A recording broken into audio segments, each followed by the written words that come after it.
Hi guys, in this video we'll discuss about code lens and code clone features which are available in Visual Studio 2013 Premium and Ultimate Edition. So what is code lens? It gives a quick information about the code or the block of code we have written. Let's say I have a method, I want to know where all it is referred, right? The references, or what are the test cases written for that method, and who has changed or who all contributed for that method. Yes, it's possible to find out, but it's difficult to find out. I have to go to so many places, so many different places, right? If I have to find references, I have to right click and say find all references. Then I have to see a different window. If I want to see who has done and what changes have been done by whom, again I have to go for an annotate feature and other version control features. Or if I want to know the unit test cases written for that method, again I can go and search for the references and find it out. Yes, it is possible, but it is time consuming. But code lens will give you the information about the code with the code itself. Okay, so we'll see how we can utilize that feature. Next is code clone. Code clone is nothing but finding the duplicate code in our Visual Studio projects, in .NET projects, right? So usually, as a developer, we would have written code like we do copy paste and write the same code in different places, maybe slight modifications. Sometimes it is good to go and find these code clones and see whether we can refactor, whether we can optimize. Let's say if I've got 10 code clones, can I club them, right? So code clone will help me in finding out the duplicates. So what it will not find is the type declarations. Okay, like we'll be declaring the variables, right? So the second one is methods that are less than 10 statements long. That is, if the method is less than 10 statements, then it will not be found in the code clone. But I can manually select that, and I can say find matching clones in the solution. But this, when I right click on a solution and say analyze code clones, then it will not find, or the code fragments which are less than 10 statements. Then again, fragments which with more than 40% changed tokens, like if I have got couple of methods where it is changed more than 40%, then it is not considered for code clone. And also it will not search fragments of code or elements which are put into the exclusion section in the code clone settings file. So we can define a code clone setting file, and we can even put like I don't want to find code clone in these particular files. I can do that.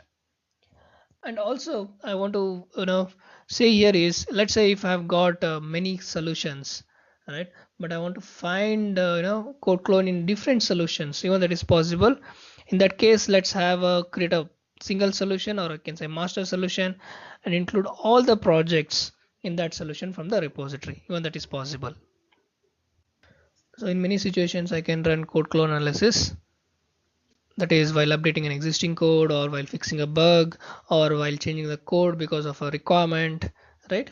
So I can go for code clone, or when I'm doing architectural cleanup, or at the end of every iteration I can go for code clone and see if there are any duplicate codes. Or whenever we are creating a new code, I want to just check before writing that code, is there any duplicate code already written for that.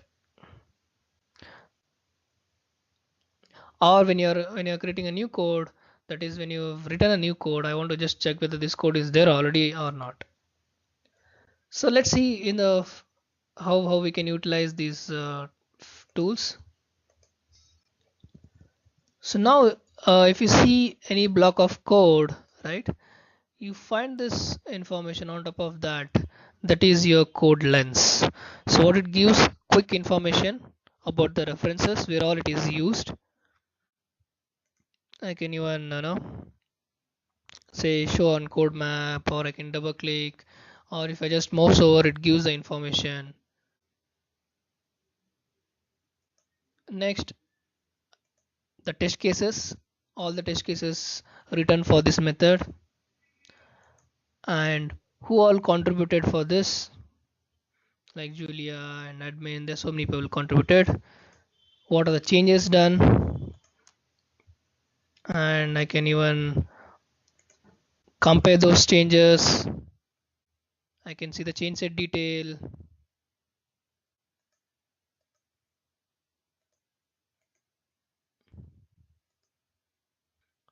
The next important thing is, okay, let me go for this work item, associated work items for this task. Like while checking in, I would have associated a task. So even that is available here, either task or a bug. So it is easy to get all the information about this block of code, if there were any bugs for this created and how it was resolved, or who all contributed for these code changes, right? Quick information about that with the code itself. I don't have to go to different windows and search. And next important point I want to highlight is incoming changes.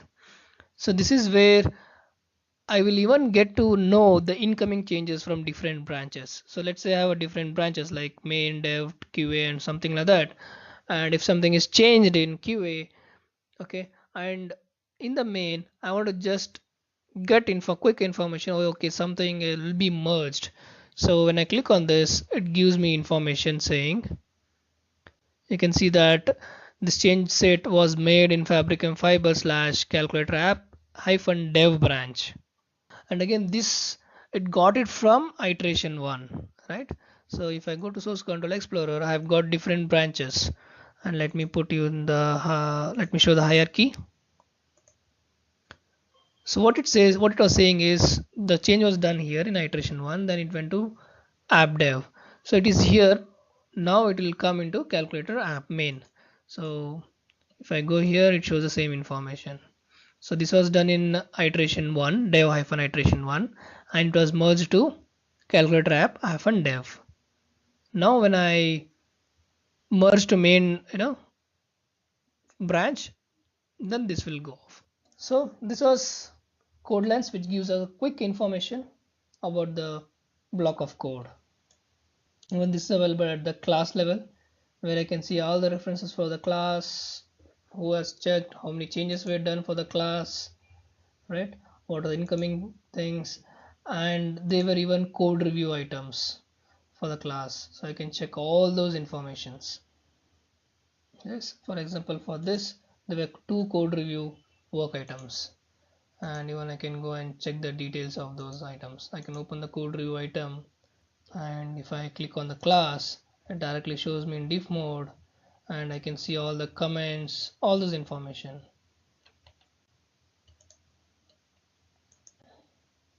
right? So this is the code lens. So let's go to the code clone feature. Let's say I want to just highlight this and see if it is used in other places. So I'll just right click and say find matching clones in the solution. So this will give a quick information like this exact match. You can see that line number 12 to 13 and 19 to 20, and there's a strong match and a medium match. So I'm using cal functionality.cs file, and it says there's an exact match in the other file. So I can even right click and say compare. I can do the comparison. It's an exact match, right? Or let me do the comparison with addition, right? So let me go here and select find code clone, then it gives me all the information. So let me compare this with the original, so you can see here. So it's the same method, only certain things are changed, right? So this is at the block of code. So let's say I want to run this at the solution level. So I can select the solution, go to analyze, and say analyze solution for code clones. So it gives me a quick information. So there's a strong match, medium match. So there are again different groups, I can say strong, medium, exact, weak. So these are the different groups it uses. I can even mouse over and I can see the quick information about the method. Let me go to the other solution and show you. So this is a maybe a pretty big solution. Let me check for analyze code clone. Okay, and it gives me information. So mainly on this generated slash sql1.cs file. Let me go to that. So it has got all the SQL statements, right? And strong match. So all are SQL, generated classes. So now let's say I don't want, the code clone to find all these duplicates, right, in the generated classes. Maybe I'm interested only in the actual classes where I can compare. Let's say for example these two I can compare.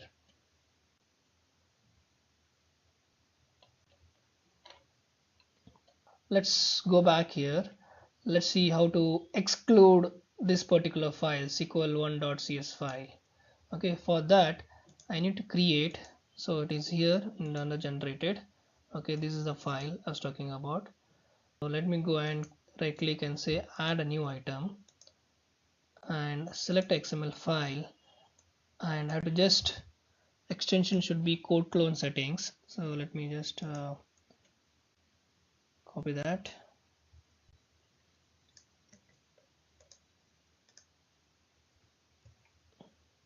I can give any name for this, say code clone file.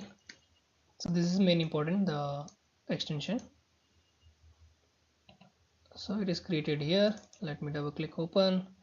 Then what I'm doing is I just copy paste the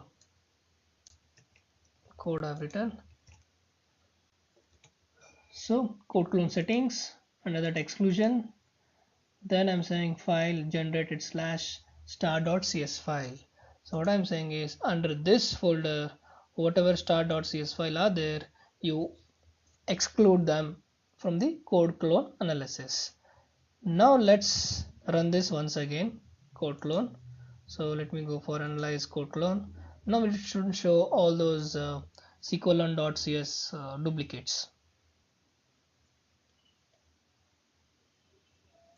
Now you can see it is not listing all those things, so it is listing only few of the items. So like this I can exclude, all those files I don't want to find duplicate code. So that's it guys. We saw how to use code lens and code clone feature. So I'll come up with other development feature videos. Thanks once again.